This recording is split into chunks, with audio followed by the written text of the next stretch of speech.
L'actualité est là, ça va? Et toi? Ça va? Allez hop, on se met au chien tout de suite.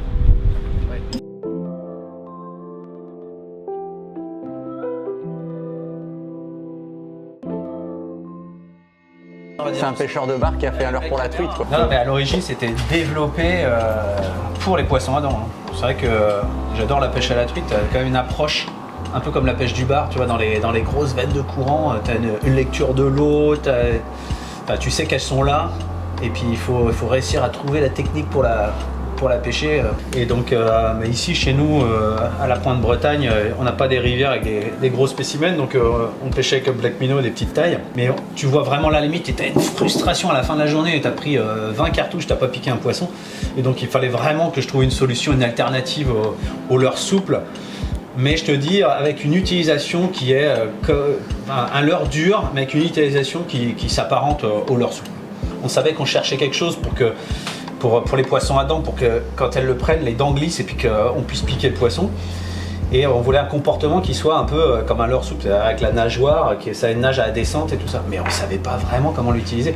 Et un jour, j'étais en linéaire, à la limite de sentir la paddle vibrer, donc hyper lent. Et là, ça a été la révélation. On a pris du poisson, on pêchait à gratter sur des gravières là, pour la truite, tout doucement, presque à le poser. Tu vois, tu venais juste à toucher un peu le gravier et hop, et redécoller, mais vraiment super lentement, à presque pas sentir la paddle. Alors qu'au départ, on était tu sens la paddle? Non, c'est bien. Et en fait, pas du tout, quoi. On s'est rendu compte que c'était hyper pêchant. Mais c'était pas une mince affaire pour le mettre au point quand même. Et parce que, en fait, que tu mets une paddle, tu vois, j'en ai plein de sachets là, de paddle, de plein de tailles, trucs comme ça.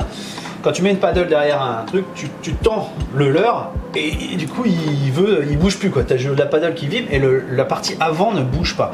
Donc on a fait un travail quand même de recherche de forme et puis d'équilibrage pour que la partie avant soit instable, envoie des flashs, de la vibration. Je te dis, c'est pas évident, hein, il a fallu. Et puis alors ça, on avait des doutes sur le plastique. Parce qu'on se dit mais ça va casser pour développer ces trucs là. On l'a fait dans un plastique qui est très résistant. Il a fallu trouver les matériaux adaptés. Même dans la conception, tu vois, c'est très fin. Hein. Faire un leurre comme ça en classique, c'est pas possible, c'est tout petit. Hein.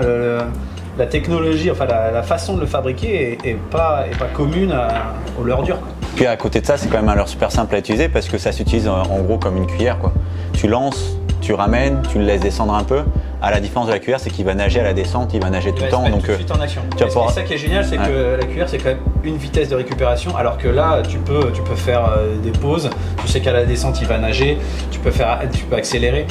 Ce qui est assez fou, c'est tu le lances, dès qu'il touche l'eau, il va se mettre en action. Des fois, j'ai l'impression que la truite est sensible à tout ce qui se pose sur l'eau. Et tu peux avoir des leurres, ils vont se poser puis ils vont pas se mettre en action tout de suite, tu vas avoir un gros refus, alors que là il se met en action tout de suite, des fois tu tentes ta ligne, tu as déjà un poisson, c'est génial. Et puis après jusque là on parle de la truite, mais au final c'est un leurre qui marche partout sur toutes les espèces, hein. On a même fait du gardon avec, la truite, perche, brochet, en mer, le bar, les tonidés et tout, quoi. Tu prends de tout avec. Là tu t'es dit ok c'est pour les poissons à dents c'est bien, mais la truite bon c'est à une partie de l'année, mais le reste de l'année, tout de suite tu t'es dit une bonne taille. Ah bah ouais. Je connais des poissons à dents là en eau douce qui aimeraient bien ce genre de vibration là. Parce qu'avant d'arriver chez Fish, moi déjà j'avais pêché avec une édition limitée, là, le Zombie. Je me souviens d'avoir fait une des plus belles perches de ma vie et une des plus belles pêches de perches de ma vie avec ce coloris Zombie là sur la Vienne. Et déjà je me suis dit mais en fait il n'y a pas que les truites, il y a d'autres espèces. Puis c'est vraiment le leurre qu'on pourrait classifier de power fishing, quoi. C'est vraiment le leurre qui va te permettre de trouver les poissons rapidement. Si tu pêches pas en rivière, hein, je veux dire si tu pêches en lac, en mer, c'est un leurre qui pêche rapidement, qui te permet rapidement de trouver du poisson actif.